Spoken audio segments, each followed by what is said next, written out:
And a very good morning to you. This is Petrie here on Talk TV. I'm with you until 4 o'clock in the morning. And I will be here with Russ Kane in about 10 minutes at time. But let's get a bit of culture now, shall we? Well, I call it culture.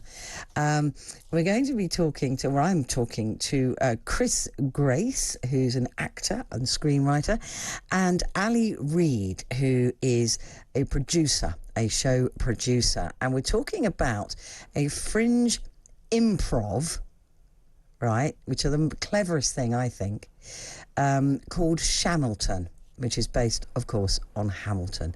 A very good morning to you, Chris and Ali. Hello. Hello. We call it culture too, Petrie. Okay. So explain to me about Shamilton and how this works. So if it's improv, then you're literally making it up as you go along. How does this work on stage? Oh, we were hoping you would tell us. We got a couple weeks before Fringe to help us sort it out. You know what?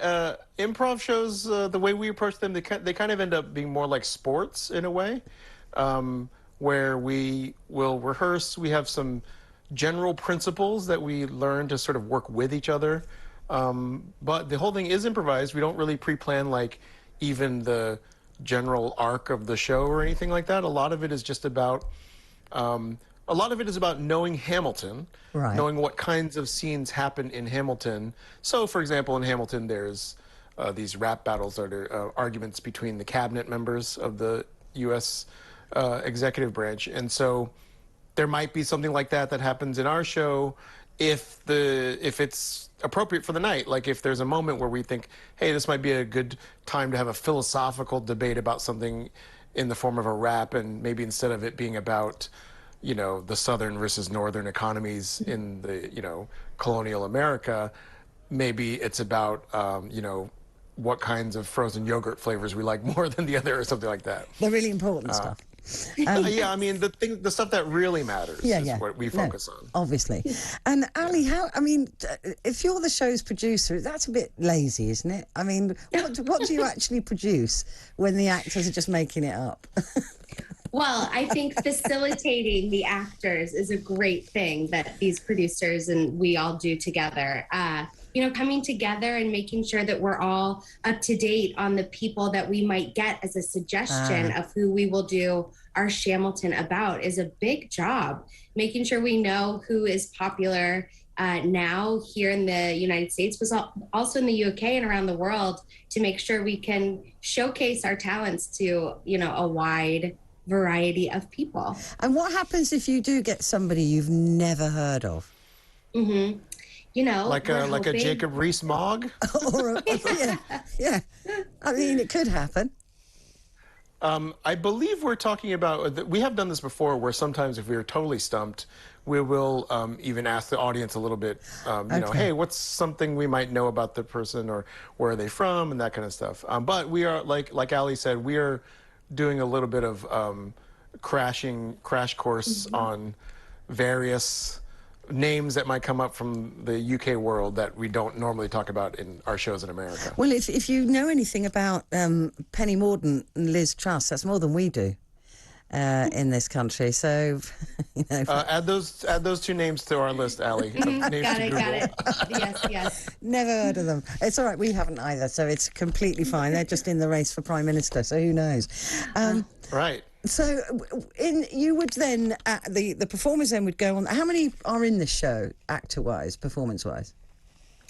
There's usually about 6 performers in the show. Okay. Give or take. So, slightly less than in Hamilton, then, just slightly. Just a few. A little bit less, yes. It will vary depending on how many meat pies I've had from one day to the next. Yeah, or haggis, maybe. How much haggis I've had. And have you done Edinburgh before? Ali and I have both done it. I've actually I was in every Edinburgh Fringe from 2012 to 2019. Wow. So I love Edinburgh. I'm very excited to go back. And Ali's been there Haven't you, Ellie? Actually, I can't remember. Or did you do Yeah, Adelaide? yeah. 2019. I got Yes. to go to my first Edinburgh Fringe, and I can't wait to go back. The Oh, it's city is such extraordinary, an isn't it? amazing place to be during the Fringe Festival. Oh, it's wonderful. And I think London were offered it first and we turned it down. Can you believe that? Oh, really? Yeah, yeah. And then Edinburgh went, we'll have it. You know, Edinburgh is so. I mean, I don't know if for people who are creative, it is really the mecca because it's this little bubble where I always think of it as like it's the Olympic Village of artists, where Yes. I agree. the only thing you care about is art for 28 days. Yeah, it's wonderful. And It it's is a a great bubble thing. that we don't experience in the rest of the world. Yeah, it is fantastic. So the performers go on the stage and you then ask the audience to come up with the people, the arc, the story. No, actually, not the we'll art. just get the Just the names. name, and I think we haven't fully settled on these details, but we might be asking a couple little things from the audience. But from that, we just go. We actually, I would say that our style of improv, which is more popular in Chicago, and that is spread throughout America, is we just get the suggestion, and then we do 45 minutes to 60 minutes of a show. We never come back to the audience for any more suggestions. Wow. It's all, and we do our best to make it as close to like what you think a one-act play would be.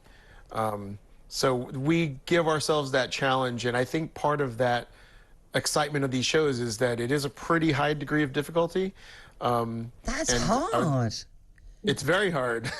45 Petri, I'm holding minutes. a spot. I'm holding a spot for you, Petri, in the show. Yeah, I'm there. Don't worry, I'll be brilliant at it. Can't sing, can't dance, can't do anything.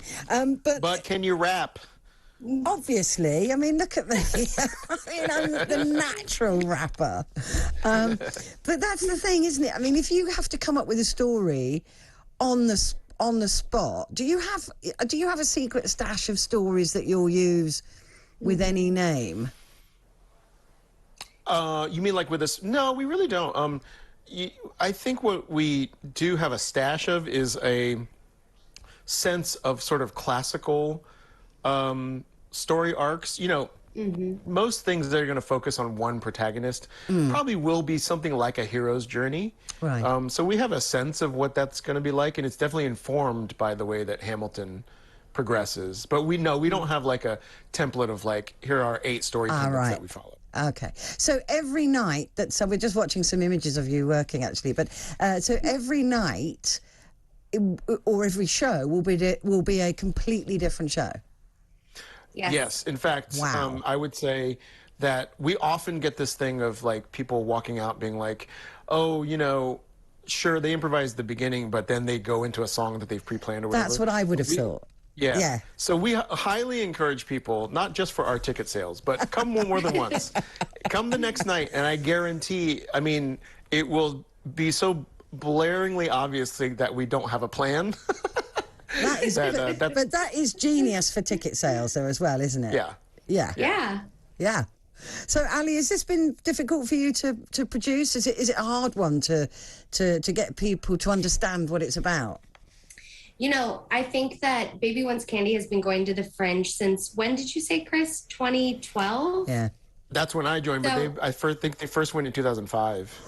Yeah, so what is so cool about the Fringe Festival is that so many people know about Baby Wants Candy that, at least in my experience being there at the festival, shows are sold out, and it's like, it feels like a rock concert when you're there. Wow. So now that we're bringing Shamilton to the festival, I think we're really excited to show another side of Baby Wants Candy. Like, we have our really fun, silly musicals, but we can also do an improvised story about a historical figure that is also very fun and entertaining. Yeah, the British audience, though, are not going to give you a historical figure, are they? They might give you a hysterical one, but Yes. It's And we will take it. We are studying our Only Way is Essex. We're studying our Love Islands, all that. Make sure you've got Jeremy Corbyn on that list as well, because he's definitely bound to come up. And Piers Morgan, probably as well. Great. I would, yeah, I'd get him down as well. All of the most beloved characters. If you need any tips on Piers, he does work here, so I'll let you know.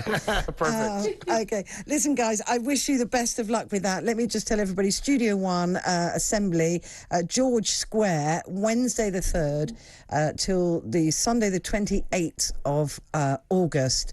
Go and see it. It sounds absolutely brilliant. Shamilton, Chris Grace and Ali Reid, thank you so much for joining me. Thank you. We have your costume ready, Petri. I'm on my way. I've got the ticket ready. Thanks, guys. Can't think of anything worse than me rapping. Mind you, it'd be a brilliant way to embarrass my son. Stay with us here. We're going to be looking inside the newspapers next.